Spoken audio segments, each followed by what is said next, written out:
नमस्कार दोस्तों, स्वागत है एक बार फिर से आपका हमारे मोस्ट इम्पोर्टेंट और मोस्ट जो है फेवरेट आपके एपिसोड में, जिसमें हम लोग एमसीक्यू की कुछ क्वेश्चनों पे चर्चा करते हैं। तो दोस्तों, आज का जो हमारा सेशन है ये 23 नंबर क्लास है और ज्योग्राफी के क्वेश्चन लेकर हम उपस्थित हैं। तो बिना देर किए हम आगे बढ़ते हैं। सेशन के एंड में जरूर बताइएगा कि इस सेशन में आपके कितने प्रश्न सही होते हैं। आज का हमारा पहला प्रश्न है, रेगिस्तान में पवन द्वारा निर्मित मशरूम शिला क्या कहा जाता है? यारडांग कहा जाता है, इंसलबर्ग कहा जाता है, पेडेस्टल रॉक कहा जाता है या फिर मोरेन कहा जाता है। तो यहाँ पे बेटा याद रखना है, ये पूछ क्या रहा, तो इसमें पूछ रहा सिंपल सा कि पवन के द्वारा कहाँ पे निर्मित किया गया है? रेगिस्तान में निर्मित किया गया है। तो यहाँ पे जिसे निर्मित किया जाता है इसे हम पेडेस्टल रॉक कहते हैं। इसमें क्या है, इसमें पवन क्या अपरदन करती है, किसका? रेत का, और निचले भाग को अधिक खींच जाता है। एक तरह से बात करें तो इस तरह से इसका निर्माण होता है, ये ऊपर हो जाता है और ये यहाँ पे ऐसे। और जब हवा इधर से गुजरती है, इधर से हवा गई, इधर से हवा गई, तो ये हवा बीच में इस भाग को ज्यादा काट देता है। ऊपर ये रॉक या फिर जो है आपका रेत बनी रहती है, लेकिन नीचे क्या है, नीचे आपका ये मशरूम की आकृति बन जाती है। तो इसे ही पूछा गया, इसे पेडेस्टल रॉक कहा जाता है। क्लियर? चलते अगले क्वेश्चन पे। भारत में रबी फसल की बुआई कब की जाती है? मार्च अप्रैल में, जून जुलाई में, अक्टूबर नवंबर में, जनवरी या फरवरी में? इसमें पूछा है रबी की फसल, तो बेटा याद रखिएगा, रबी की जो फसलें होती हैं ये शीत ऋतु की होती हैं। कब की? शीत ऋतु की होती हैं। तो शीत ऋतु में इसकी बुआई प्रारंभ होती है। एक तरह से देखें तो ये अक्टूबर में जब शीत ऋतु का आरंभ होता है, अक्टूबर नवंबर में इसकी बुआई की जाती है। और वही अगर बात करते हैं इसकी कटाई की पूछा जाए तो ये मार्च अप्रैल के बीच में कटाई होती है। मार्च अप्रैल में इसकी कटाई की जाती है, अक्टूबर नवंबर में इसकी बुआई की जाती है। दोनों चीजें हमने आपको बता दी। इसमें सामान्य तौर पे खेती अगर किसकी की जाती है, गेहूं हो गया, चना हो गया, इस तरह की प्रमुख खेती की जाती है। चलते अगले प्रश्न पर हम। डेक्कन ट्रैप का निर्माण किससे हुआ है? अपरदन से, भूकंपीय क्रिया से, ज्वालामुखी लावा से या फिर हिमनद के द्वारा? तो बेटा याद रखिएगा, डेक्कन ट्रैप की बात कर रहा है, ये प्राचीन काल में ही इसका निर्माण शुरू हुआ था और इसमें मुख्यतः जो ज्वालामुखी लावा है उसके द्वारा इसका निर्माण हुआ। क्यों? क्योंकि ज्वालामुखी लावा जो धरातल है, धरातल के अंदर से बाहर निकला और आसपास के एरिया में फैल गया, और ये फैलने के बाद में ही इस चट्टानों का निर्माण हो गया, जिसे डेक्कन ट्रैप के नाम से जानते हैं।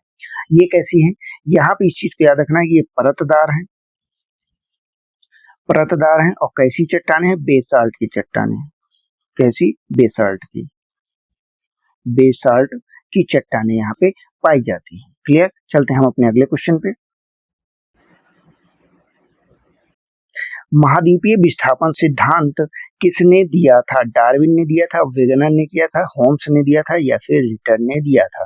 तो यहाँ पे आपको महाद्वीपीय विस्थापन सिद्धांत का अगर अर्थ का पूछा जाए तो हमेशा इसमें एक चीज याद रखना है कि एक प्लेट यहाँ पे सिंपल सा इस तरफ से आती है, दूसरी प्लेट इस तरफ से आती है। कभी कभी ये प्लेटें क्या करती हैं, जैसे ये दो प्लेटें हैं, ये दो प्लेटें होगी, इसमें कभी प्लेटें एक दूसरे से दूर भागती हैं, कभी एक दूसरे की तरफ आती हैं, और कभी क्या होता है, समांतरण इनका जो है चलन हो जाता है, एक दूसरे के समान ये चलती रहती हैं। तो इस चीज को याद रखिएगा, जब एक दूसरे से टकराती हैं तो वो ऐसी स्थिति होती है जब भूकंप वगैरह ज्यादा आते हैं और आपके पर्वत का निर्माण होता है, जैसे कि हिमालय का निर्माण हो रहा है। जब एक दूसरे से दूर होती हैं तो बीच में समंदर, क्योंकि गैप बढ़ रहा होता है, तो आपका समंदर का निर्माण होता है। तो ये दोनों चीजें आपका जब साथ में होती हैं तो वहां पे घर्षण होता है, घर्षण का है, भूकंप है, ज्वालामुखी है, ये सारी घटनाएं आपके घर्षण के कारण आती हैं। तो इसका सिद्धांत किसने दिया था? ये सिद्धांत आपका जो है वेगनर साहब ने दिया था। इन्होंने ही बताया था कि जो सबसे पहले जो पैंजिया नामक महाद्वीप होता था उसकी अवधारणा प्रस्तुत की और कहा कि ये प्लेट विवर्तनिकी के सिद्धांत पे एक दूसरे से अलग हुए हैं और अलग होकर कई सारे 7 महाद्वीपों में विभाजित होंगे। चलते अगले प्रश्न पर। भारत में सर्वाधिक लौह अयस्क किस बेल्ट में पाया जाता है? दामोदर बेल्ट, छोटा नागपुर, ओडिशा झारखंड या फिर महाराष्ट्र गोवा? तो बेटा आपका लौह अयस्क की बात कर रहा है, तो लौह अयस्क आपका ओडिशा झारखंड की जो बेल्ट है ये भारत का सबसे बड़ा अयस्क उत्पादक क्षेत्र है, जिसमें बादाम पहाड़ है, किरीबुर है, और जैसे खनिज वगैरह है, खनिज वगैरह भी यहाँ पे बहुत सारे पाए जाते हैं, तो इसलिए इसे याद रखिएगा। चलते अगले क्वेश्चन पे। जेट स्ट्रीम का संबंध किससे है? महासागरीय धाराओं से, ऊपरी वायुमंडल की पवनों से, मानसून वर्षा से या फिर चक्रवात से? तो यहाँ पे बेटा सिंपल से याद रखिएगा, जेट स्ट्रीम जो है ये बादलों के ऊपर स्थित होती है, मतलब धरातल के ऊपर बहती हैं। तो इसमें क्या होगा, ऊपरी वायुमंडल की पवनें हैं, उन्हें हम जेट स्ट्रीम के नाम से जानते हैं। ये पवनें कैसी होती है? ये मानसून की दिशा और तीव्रता को प्रभावित करती है। भारतीय मानसून में उपोष्ण जेट स्ट्रीम की महत्वपूर्ण भूमिका होती है, जो आपके तिब्बत के पठार के ऊपर बहती है। क्लियर? चलते हैं हम अगले क्वेश्चन पे।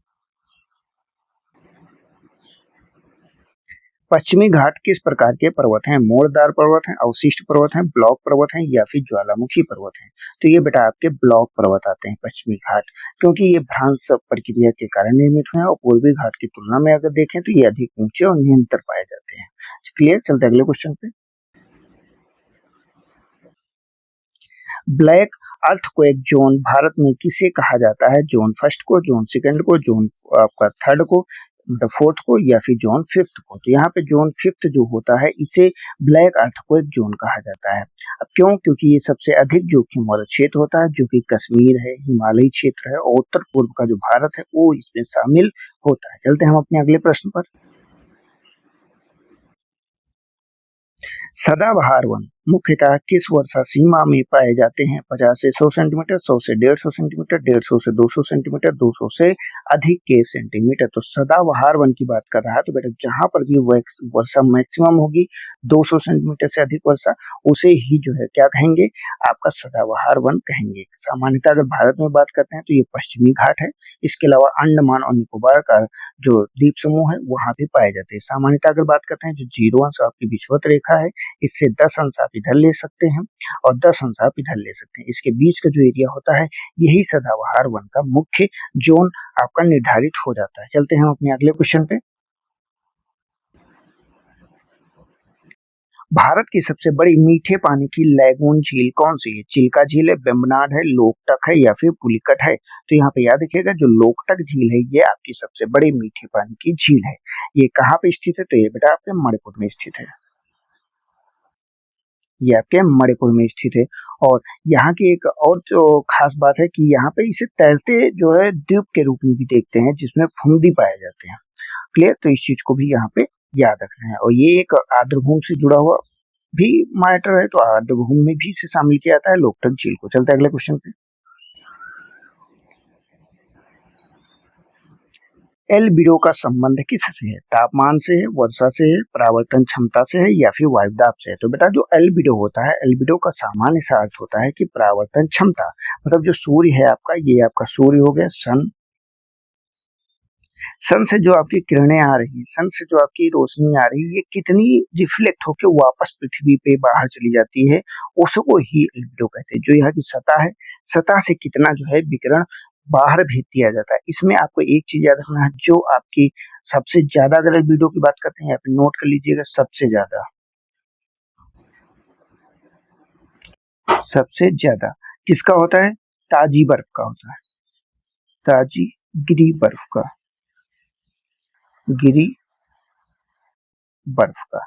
ये यहाँ पे याद रखिएगा, सबसे ज्यादा एल्बिडो होता है, मतलब सबसे ज्यादा जो आपका प्रकाश है या फिर जो तापमान है उसको परावर्तित करती है। चलते हैं अगले क्वेश्चन पे। कृषि मानसून की वापसी सामान्यतः कहाँ से शुरू होती है? पंजाब से शुरू होती है, राजस्थान से शुरू होती है, केरल से शुरू होती है या फिर तमिलनाडु से बेटा शुरू होती है? तो यहाँ पे याद रखिएगा, तो दक्षिण पश्चिम मानसून है, इसकी वापसी कब मंथ कौन सा होता है? तो ये सितंबर माह के आसपास जो है शुरू होता है और ये राजस्थान से वापस आता है। जब इधर से आपका जाता है तो ये लगभग आपका राजस्थान तक का ही पहुंचता है। ये जैसे आपका भारत है तो यहाँ राजस्थान तक जाएगा, राजस्थान से फिर ये वापस आपका मानसून वापस हो जाता है। इसे मानसून की वापसी भी कहते हैं। तब जो आपकी लास्ट में बारिश होती है वो मानसून वापसी के कारण होती है, और मानसून वापसी के कारण अगर सबसे ज्यादा बारिश होती है तो इस एरिया में आपका होता है। चलते अगले क्वेश्चन पे। भारत में सफेद क्रांति का संबंध किससे है? अनाज से है, मछली से, दूध से या फिर अंडा से है? तो जो आपकी सफेद क्रांति है बेटा, ये दूध से संबंधित है। ये इसमें दूध उत्पादन को बढ़ाने के लिए जो है आपका किया गया था। अच्छा, इसके जनक कौन है? जनक इसके वर्गीज कुरियन माने जाते हैं। इनका नाम जो दिया देखिए, कौन? वर्गीज कुरियन।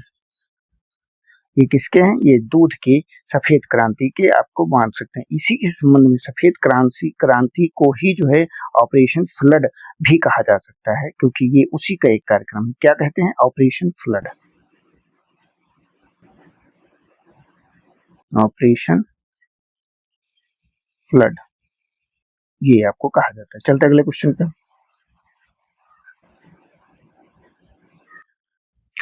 डोलिन और युवाला किस भू आकृति से संबंधित है? हिमानी से है, मरुस्थलीय से है, कास्ट से है या फिर तटीय से है? तो यहाँ पे डोलिन और युवाला जो है ये दोनों आपके कास्ट से संबंधित हैं।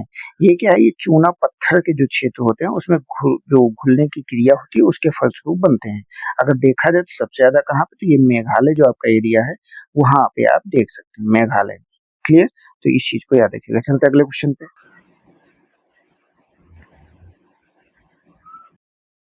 भारत में सर्वाधिक जूट उत्पादन किस राज्य में होता है? असम में, ओडिशा में, पश्चिम बंगाल में या फिर बिहार में?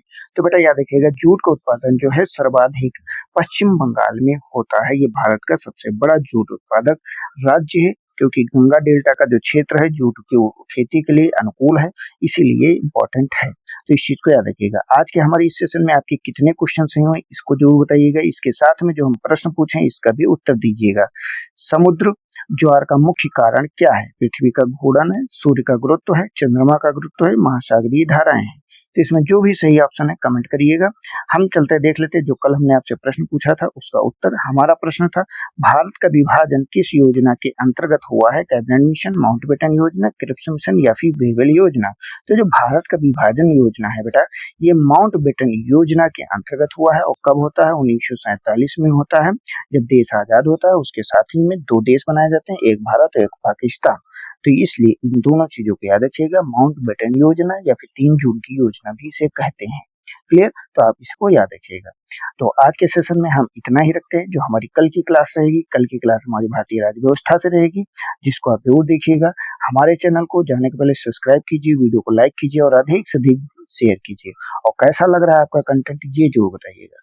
मिलते हैं नेक्स्ट सेशन में, तब तक के लिए जय हिंद, जय भारत, आपका दिन शुभ हो।